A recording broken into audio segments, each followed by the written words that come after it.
Islamic واقعات T V کے معزز ناظرین محترم السلام علیکم۔ آج ہم حضرت یوسف علیہ السلام کے واقعے کی چوتھی قسط کے ساتھ آپ کی خدمت میں حاضر ہیں۔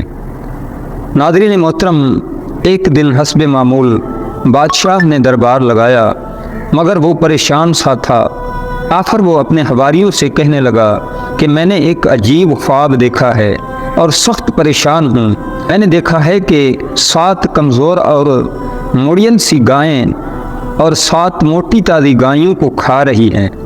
ایک طرف گندم کے 7 ہرے بھرے گوشے، جبکہ دوسری طرف اتنے ہی خشک گوشے ہیں جو سبز گوشوں کے اوپر چڑھ رہے ہیں اور سبز گوشوں کو بھی خشک کر کے گرا رہے ہیں۔ جلدی سے مجھے اس خواب کی تعبیر بتائی جائے، میں سخت غمگین ہوں۔ حواری یہ خواب سن کر لاجواب ہو گئے اور پریشان ہو گئے اور کہنے لگے، عزیز مصر، یہ محض آپ کی پریشان خیالی ہے اور پریشان خیالی کا کوئی مفہوم نہیں ہوتا۔ اس وقت جو بادشاہ کا ساقی جو ساری باتیں سن رہا تھا، اس کو حضرت یوسف علیہ السلام کا خیال آیا جو تعبیر بیان فرمائی تھی، وہ حرف با حرف صحیح نکلی۔ وہ فوراً بول اٹھا کہ اے عزیز مصر، میں اس خواب کی تعبیر بتا سکتا ہوں۔ بادشاہ بولا، تم کیسے تعبیر بتاؤ گے جبکہ بڑے بڑے دانشور لا علمی کا اظہار کر رہے ہیں؟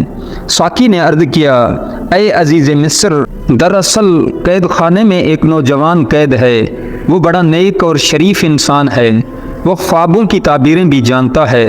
میں اس کے پاس جاؤں گا اور اس سے پوچھ کر آپ کو بتاؤں گا۔ ساقی قید خانے میں حضرت یوسف علیہ السلام کے پاس آیا اور کہنے لگا کہ اے یوسف، اے نیک آدمی، اے ہمارے پیارے اچھے بھائی، ہمارے بادشاہ نے بھی ایک عجیب خواب دیکھا ہے، ذرا اس کی تعبیر بتا دیں۔ آپ نے فرمایا کہ کیا خواب آپ کے بادشاہ نے دیکھا ہے؟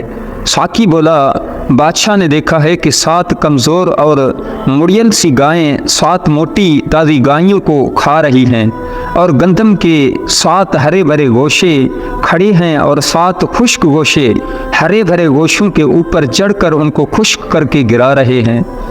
اس کی تعبیر بتائیں کیا ہے؟ تو آپ علیہ السلام نے فرمایا کہ دراصل بات یہ ہے کہ 7 سال تک تمہارے ہاں خوب اجناس ہوگی، پھر 7 سال مصر میں خشک سالی آئے گی اور قحط پڑے گا۔ یہ خشک سالی 7 سال تک جاری رہے گی، چنانچہ پہلے 7 سالوں میں تمہیں چاہیے کہ زیادہ سے زیادہ گندم کاشت کرو۔ جب فصل پک کر تیار ہو جائے تو گندم کو ذخیرہ کر لو اور احتیاط سے تھوڑی تھوڑی استعمال کرو۔ جب خشک سالی کے دن شروع ہو تو جمع شدہ گندم کو استعمال میں لایا جائے۔ اس کے بعد خشک سالی ختم ہو جائے گی اور حسب معمول بارشیں ہوں گی اور لوگ خوب غلہ پیدا کریں گے۔ وہ ساقی ساری تعبیر سن کر واپس آیا اور خواب کی تعبیر ساری بادشاہ کو سنا دی۔ بادشاہ یہ تعبیر سن کر بڑا حیران ہوا کہ یوسف کس طرح یہ معلومات رکھتا ہے۔ اس نے نوکر کو بھیجا کہ یوسف کو بلا لائے، مگر حضرت یوسف علیہ السلام نے اپنے اوپر لگائے گئے الزام کے فیصلے سے قبل قید خانے سے نکلنے سے انکار کر دیا اور فرمایا، جاؤ شاہ مصر سے کہہ دو کہ پہلے عورتوں کی طرف سے لگائے گئے الزام کا فیصلہ کیجیے تاکہ معلوم ہو کہ میں کس جرم میں اتنے برس سے قید میں رہا ہوں۔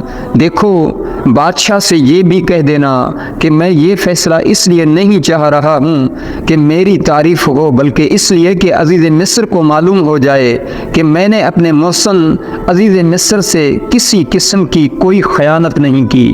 شاہ مصر نے تمام عورتوں کو حاضر کیا اور تمام واقعہ سچ سچ پوچھا۔ سب عورتوں نے اور خصوصاً ملکہ مصر زلیخا نے اپنی غلطی کا اعتراف کیا اور گواہی دی کہ یوسف علیہ السلام بالکل بے خطا ہے، ہم نے دھوکے سے اسے قید کرایا تھا۔